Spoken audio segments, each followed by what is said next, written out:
বেশিরভাগ মানুষ সারা জীবন আর্থিকভাবে সংগ্রাম করে, কারণ তারা একটা অতি সাধারণ পার্থক্য বুঝতে পারে না।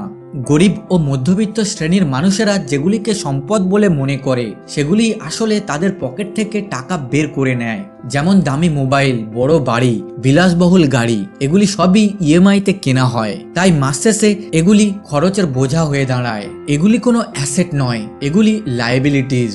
কিন্তু মানুষ এগুলিকে অ্যাসেটস ভেবে কেনে। আর অন্যদিকে ধনী লোকেরা একদম আলাদাভাবে চিন্তা করে। তারা আগে এমন জিনিস কেনে যা তাদের পকেটে টাকা নিয়ে আসে, যেমন কোনো ব্যবসা, কোনো বিনিয়োগ, ঘরবাড়ি বা জায়গা জমি যেগুলি থেকে রেন্টাল ইনকাম আসে, বা কোনো স্কিলে ইনভেস্ট করে। এই সব কিছুই তারা প্রথমে করে, কারণ এগুলি আসলে অ্যাসেটস যেখান থেকে তাদের পকেটে কন্টিনিউয়াসলি ইনকাম আসতে থাকে। তাই গরিব ও মধ্যবিত্ত শ্রেণীর লোকেরা একই জায়গায় থেকে যায় বা তার থেকে আস্তে আস্তে গরিব হয়, কিন্তু ধনীরা দিনের পর দিন আরো ধনী হতে থাকে, শুধুমাত্র এই একটাই কারণে।